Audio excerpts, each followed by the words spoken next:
It was the kind of Nebraska heat that doesn't just sit on your skin, it presses down into your bones. The air shimmered over the two-lane blacktop, Route 30, and the fields of corn on either side stood still and silent, a green and gold ocean frozen in time. My old Ford Ranger's AC had given up the ghost somewhere outside Grand Island, and the air blowing through the open windows was a thick, hot blanket. Next to me, Vanessa fanned her face with a wrinkled map, her skin glistening with a fine sheen of sweat.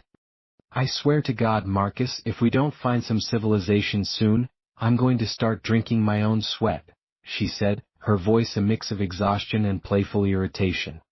I glanced over at her. Even wilted by the heat, she was a vision. Vanessa had this way of making discomfort look like a photo shoot.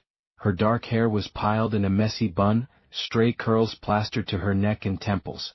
She was wearing a simple white tank top, and the heat had made the cotton cling to her in a way that left very little to the imagination. I could trace the outline of her lace bra beneath it, see the gentle swell of her breasts rising and falling with each breath. My eyes drifted down to where her denim shorts cut high on her thighs, the tan skin smooth and taut. I had a sudden vivid image of my hand resting there, feeling the heat of her skin, and I had to force my gaze back to the road, a familiar knot of guilt and desire tightening in my gut.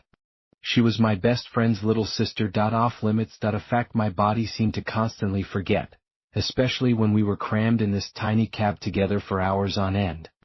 "There's a town coming up," I said, my voice a little hoarse. I cleared my throat. "Ogallala? Should be able to get some cold drinks, maybe find a place with a functioning air conditioner. And a car wash," she added, wrinkling her nose. "This thing is covered in about 6 states worth of bug guts. It's disgusting." She was right. The windshield was a Jackson Pollock painting of insect remains. We'd been driving for 2 days, moving her out to Denver for a new job, and the Great Plains had been merciless. Ogallala was a blink-and-you-miss-it kind of place. A main street with a few struggling businesses, a grain elevator towering over everything, and a sense of profound stillness. We found a gas station that sold surprisingly good lemonade and asked the bored-looking teenager behind the counter about a car wash. "Only one in town that's automated," he said, chewing on a straw. "Out on the East End, past the old feed store. Big blue building, you can't miss it. Weirdest damn thing though, plays music." "Like pop radio?" Vanessa asked. The kid shook his head. "Nah. Like a music box. A lullaby or something. Creeps my girlfriend out. She says it sounds like something from a horror movie." He shrugged as if that was the end of his scientific analysis. Intrigued and desperate to get the layer of grime off the truck, we followed his directions. The feed store was a sagging wooden skeleton of a building, and just beyond it, sitting alone in a vast, cracked asphalt lot, was the car wash. The kid was right. It was a massive, corrugated blue metal building, like a hangar for a small airplane. A faded sign above the entrance read "Crystal Shine Automatic Sierra Wash." It looked like it had been built in the 70s and hadn't seen a lick of maintenance since. The place was deserted. The only sound was the wind whistling across the empty lot, picking up dust devils. I pulled up to the payment kiosk, an ancient metal box with a credit card slot that looked dubious at best. As I fumbled for my wallet, a figure emerged from the shadowed interior of the wash bay. He was a tall man, gaunt, dressed in faded blue coveralls that were too big for him. His hair was a shock of white, swept back from a high forehead, and his skin had the pale, waxy look of someone who didn't spend much time in the Nebraska sun. He moved with a strange, stiff economy, like a marionette with slightly tangled strings. He didn't say anything, just stood there, watching us from about 20 yards away, his hands hanging limp at his sides. "Guess they have an attendant," Vanessa murmured, leaning closer to me to look past me out my window, her shoulder pressed against mine, and I caught the scent of her perfume mixed with sweat, something floral and deeply, intimately her. It was distracting. "Weird hours for an attendant," I said. The place felt closed, dead. I managed to get the card reader to work. A light on the kiosk turned green, and a mechanical voice, garbled and distorted by a bad speaker, said, "Please, proceed." The large rolling door to the wash bay began to clatter upward, revealing a dark, wet tunnel. I drove forward slowly into the gloom. The interior smelled of soap, wax, and something else underneath, a damp, earthy smell like a root cellar. The door rattled down behind us, plunging us into near darkness, punctuated only by a few dim orange service lights running along the base of the walls. And then the music started. It was a music box melody, thin and tinkling, echoing slightly in the enclosed space. That it was a simple, repetitive tune, one I hadn't heard in decades but that my brain recognized instantly. That it was the lullaby my grandmother used to sing to me when I was very small, when I'd stay at her house in Lincoln. Hush little baby, don't say a word. But this was just the instrumental part, the delicate, plinking notes of the music box. That a cold finger traced its way down my spine, completely at odds with the stifling heat in the car. Okay, that's unique, Vanessa said, a nervous laugh in her voice. She hugged her arms around herself, and the movement made the neckline of her tank top gap slightly. That I forced my eyes away, back to the machinery in front of us. The guide rails lit up, and I inched the truck forward until the front tires clicked into place. That a red light flashed, and the machinery whirred to life. Giant brushes descended from the ceiling, and foamy soap began to spray the windshield, obscuring the world outside. That's when I saw him again, the attendant. He was standing just outside the driver's side window, so close his coveralls were almost brushing the glass. That he wasn't moving, wasn't attending to anything. That he was just watching. His face was perfectly placid, his eyes dark and unblinking. That he was looking directly at me. Jesus! I jerked back in my seat. What is it? Vanessa asked, alarmed. That guy. He's right there. She leaned over me, her breast pressing against my arm as she peered out the now soap-covered window. Where? I don't see anyone. I wiped at the condensation on the inside of the glass. She was right. The spot where he'd been standing was empty. Nothing but swirling white foam and the dark, ribbed wall of the car wash. He was right there, I insisted, my heart hammering against my ribs. The attendant. Maybe he's checking the equipment or something, she said, though she didn't sound convinced. She settled back into her seat, but she stayed close, her leg now touching mine. The physical contact was electric and unsettling. My fear was getting all mixed up with the scent of her and the warmth of her body, a confusing, adrenalized cocktail. The giant brushes began to rotate, slapping against the windows and sides of the truck, engulfing us in a deafening roar of machinery. The world became a blur of white and blue.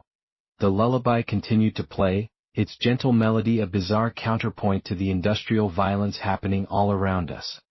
I kept scanning the windows looking for the man but saw nothing, just the aggressive, spinning brushes. Then, during the rinse cycle, as sheets of water cascaded down the glass, providing moments of clarity, I saw a shape move past the passenger side at a slow, deliberate walk. I turned my head quickly, but the rinse ended and the wax cycle began, coating everything in a thick, pink film. Vanessa, did you see that? See what? She was looking at her phone, frowning. No service in here. Of course. The pink wax was suddenly scraped away by huge rubber squeegees, and there he was. On Vanessa's side this time. His face was pressed close to the glass, his features distorted by the water and the remaining film of wax. His dark eyes were wide, his expression not menacing, but deeply curious, empty. He was looking at Vanessa. She screamed at a short, sharp sound of pure shock. She recoiled from the window, scrambling toward me in the confined space, her hands clutching my bicep. Oh my God, Marcus! What the hell? The machinery moved on, the squeegees lifting away, and he was gone again. What is wrong with that guy? I yelled, anger now mixing with the fear. This wasn't just odd behavior, it was aggressive, intrusive. The intimacy of the car wash, of being trapped in this metal box while someone watched us from inches away, was horrifying. The final cycle, the crystal shine blow-dry, began with massive dryers screaming like jet engines, shaking the entire truck. The music box melody fought to be heard over the din. Hush, little baby, star. And then, silence. The dryers cut out, the music stopped. The bay was suddenly, profoundly quiet, except for the drip drip drip of water from the truck's chassis. The door at the far end began to clatter upward, revealing the blinding white light of the Nebraska afternoon. We sat there for a moment, shell-shocked, breathing heavily. Vanessa's grip on my arm was vice-like that I could feel the rapid flutter of her pulse through her fingertips. "Let's get the hell out of here," I said, my voice shaky. I put the truck in drive and accelerated out of the bay, the tires squealing on the wet asphalt. I didn't stop. I sped across the vast empty lot and didn't slow down until we were back on Route 30, Ogallala shrinking in the rearview mirror. "What was that?" Vanessa asked, finally letting go of my arm. She was trembling. "Who acts like that?" "I don't know. A weirdo. A creep." I tried to sound dismissive, to downplay it, but my hands were still tight on the steering wheel. The image of his face, so close to the glass, was burned onto my retina. We drove in silence for a while, the normalcy of the open road slowly calming our nerves. The incident began to feel like a bizarre shared dream, something we could maybe even laugh about later. I pointed out a hawk circling high above a field. Vanessa found a classic rock station on the radio that came in clear enough. We were moving on. About an hour later, Vanessa dug into her purse for her lip balm. She frowned, rooting around more frantically. "What's up?" I asked. My hair clip," she said, a strange note in her voice. "The silver one. With a little star on it. It was in my purse. I know it was."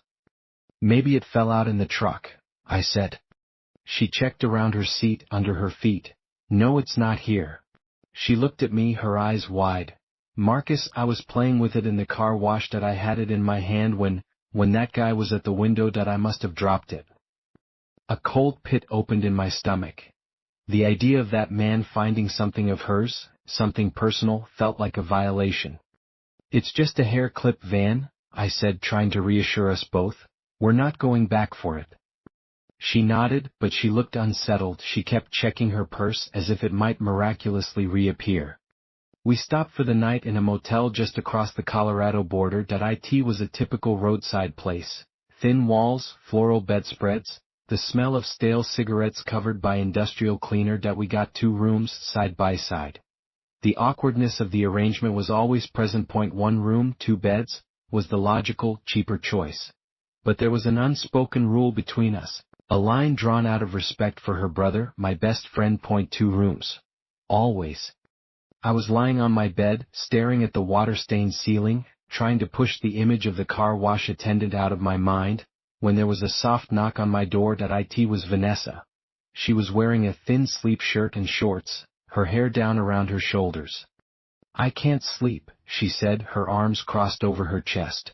"Can I just sit in here for a bit? I feel weird being alone." "Yeah, of course," I said, sitting up. "Come in." She sat on the edge of the other bed, pulling her knees up to her chin. The shirt rode up her thighs. I looked away, focusing on a faded print of a mountain landscape on the wall. "I keep thinking about his face," she whispered. He wasn't looking at you like he was looking at me." "What do you mean?" "When he was on your side he was just staring, blank. But on my side," she shivered, "on my side he was interested. He was looking at me like he was memorizing me." The way she said it, the vulnerability in her voice, sent a fresh wave of protective anger through me. It also, shamefully, sent a jolt of something else. The image of his face at her window was now superimposed with my own unwanted, intrusive thoughts.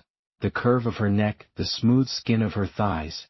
The fear she was feeling seemed to amplify her physical presence in the room, making her more vivid, more real. My attraction felt like a betrayal, a sick parallel to the attendant's invasive gaze.